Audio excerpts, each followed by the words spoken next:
کہ ہندوستان کے فوج کی دو کرنل صوفیہ قریشی صاحبہ اور کرنل نیوریکا سنگھ صاحبہ، ان دونوں لیڈیز انڈین آرمی کے کرنل نے پاکستان کی جیل بجا دی اور پوری دنیا کو یہ پیغام دیا کہ پاکستان کے لیے ہندوستانی فوج کی دو خاتون کی شادی ہے۔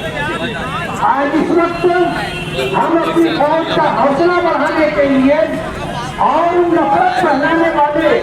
اور فرقہ پرستی کی بات کرنے والے جو اس ملک میں رہنے والے مسلمانوں کی دیش بھکتی اور ہندوستان کی آئین اور ہندوستانی فوج کے ساتھ ہم آہنگی پر سوالیہ نشان کھڑا کرتے ہیں، ہم ان کا جواب دینے کے لیے آج یہ ریلی لے کر کے مشاورت چوک سے نکلے اور اس وقت شہیدوں کی یادگار پر ہے۔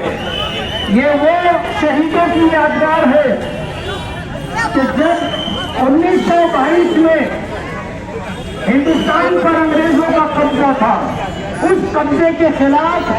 ہندوستان کے چھوٹے سے شہر مالیگاؤں میں یہاں ہم نے ایک فوج تیار کی تھی جو دیش کی غلامی سے نجات پانے کے لیے جدوجہد اور کوشش کر رہی تھی۔ مالیگاؤں کی آزاد ہند فوج نے مالیگاؤں کو انگریزی تسلط سے آزاد کروایا تھا اور 3 دن تک مالیگاؤں میں آزاد ہند فوج کا قبضہ رہا اور ہم نے ہندوستان زندہ باد اور انگریزوں کے خلاف جنگ لڑ کر کے اپنے شہر کو آزادی دلائی تھی۔ آج اسی شہیدوں کی یادگار پر ہم لوگ یہاں آئے ہیں اور مہاراشٹر ہی نہیں اور ہندوستان ہی نہیں پوری دنیا کو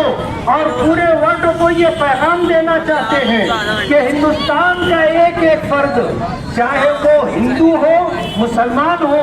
سکھ ہو یا عیسائی ہو، دیش کے ساتھ، دیش کی آزادی کے ساتھ کوئی سمجھوتا کرنے کے لیے تیار نہیں ہے۔ ہم وطن پرست ہیں، ہم ہندوستان سے محبت کرنے والے لوگ ہیں۔ ہمارے پرکھوں نے، ہمارے آباء و اجداد نے اس دیش کی آزادی کے لیے بے پناہ قربانی دی، اور اگر ہم یہ کہیں تو غلط نہیں ہوگا کہ دیش کی آزادی کے لیے سب سے پہلے جدوجہد ہم نے شروع کی تھی اور سب سے زیادہ قربانی ہم نے دی ہے۔ آج الحمدللہ ہندوستان نے اس دہشت گردی کا جواب دیا جو دہشت گردی ماضی میں پلوامہ میں ہوئی تھی اور ہماری فوج کے 50 سینکڑوں نوجوان شہید ہو گئے تھے،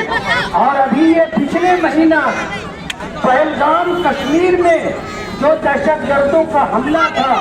اور سیاح وزیٹر 26-27 لوگوں کو انہوں نے بے قصور اور بے گناہ ہونے کے باوجود مار دیا۔ ہندوستانی فوج نے اس کا جواب دینے کے لیے جو کرنل صوفیہ قریشی اور کرنل نیوریکا سنگھ کی قیادت میں جو اسٹرائک کیا ہے اور کامیاب اسٹرائک کیا ہے اور دہشت گردوں کے ٹھکانوں پر حملہ کر کے ان کو تہس نہس کر دیا ہے، ہم اپنی فوج کی حمایت کے لیے، اپنی فوج کا حوصلہ بڑھانے کے لیے اور پورے ملک کو یہ پیغام دینے کے لیے کہ برے وقت میں، ان برے حالات میں دیش کی حفاظت کے لیے، دیش کی آزادی کے لیے، فوج کا حوصلہ بڑھانے کے لیے آج ہندوستان کا ایک ایک مسلمان فوج کے ساتھ کاندھے سے کاندھا ملا کر اور قدم سے قدم ملا کر کے کھڑا ہے اور اپنے ملک کے لیے ماضی میں ہم نے قربانیاں دی ہیں، آج بھی ہم قربانی دینے کے لیے تیار ہیں۔ میں آپ کو یہ پیغام دینا چاہتا ہوں کہ ہم وہ لوگ ہیں کہ جب ملک آزاد ہوا تو ہمارے آباء و اجداد نے ہجرت نہیں کی، ہمارے آباء و اجداد نے اس ملک میں رہنا پسند کیا اور یہ ہماری اپنی چوائس تھی۔ ہماری اس ملک میں رہنا ہماری مجبوری نہیں، ہماری اپنی پسند ہے۔ ہمارے پاس آپشن تھے ہم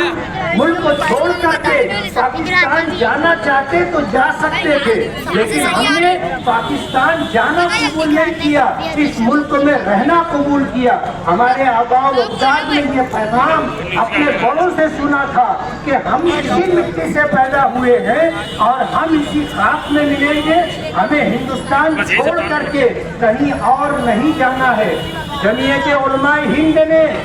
پاکستان بننے کی مخالفت بھی کی اور ہندوستان میں رہنے والے مسلمانوں نے جمعیت علماء ہند اور ملک کی آزادی کے لیے قربانی دینے والے مسلمان اکابرین کی آواز پر اس ملک میں رہنا قبول کیا۔ حضرت مولانا ابوالکلام آزاد صاحب رحمت اللہ علیہ، جنہوں نے جامع مسجد کی سیڑھیوں پر کھڑے ہو کر کے کہا تھا کہ ارے مسلمانوں، تم ہندوستان چھوڑ کر کے کہاں جا رہے ہو؟ اگر تم جا رہے ہو تو تمہارے آباء و اجداد کی قبریں یہاں ہیں، اگر تمہیں ہندوستان میں رہنا قبول نہیں ہے تو اپنے آباء و اجداد کی ہڈیاں بھی ساتھ میں لے کر کے جاؤ۔ اس وقت کے سنجیدہ باشعور اور وطن پرست اور وطن سے محبت رکھنے والے مسلمانوں نے اپنے علماء اور اکابرین کی آواز پر لبیک کہتے ہوئے ہندوستان میں رہنا پسند کیا۔ یہ ہماری اپنی چوائس ہے۔ دوسرے آپشن ہونے کے باوجود ہم نے ہندوستان میں رہنا قبول کیا ہے۔ ہم ہندوستان سے محبت کرتے ہیں، ہندوستان کی آزادی سے محبت کرتے ہیں، ہندوستانی فوج سے محبت کرتے ہیں، ہندوستانی سنویدھان سے محبت کرتے ہیں اور پورے ملک کو یہ پیغام دینا چاہتے ہیں کہ اس ملک کی آزادی کے لیے، اس ملک کی ترقی کے لیے، اس ملک کی حفاظت کے لیے ہندوستان فوج کے ساتھ، ہندوستانی حکومت کے ساتھ اور ہندوستانی قیادت کے ساتھ، ہندوستانی قانون کے ساتھ ہم نے ہمیشہ کاندھا سے کاندھا ملا کر کے کھڑے رہنا قبول کیا ہے۔ آج یہی پیغام دینے کے لیے ہم نے مشاورت چوک سے نکل کر کے شہیدوں کی یادگار پر آ کر کے ہم یہاں پر یہ نعرہ دیتے ہیں کہ Hindustan Hindustan Hindustan, Indian army Indian army Indian army, Pakistan Pakistan Pakistan. Colonel Sofiya Qureshi, colonel Sofiya Qureshi, colonel Vyomika Singh, colonel Vyomika Singh, colonel Vyomika Singh, Indian army, Pakistan Pakistan.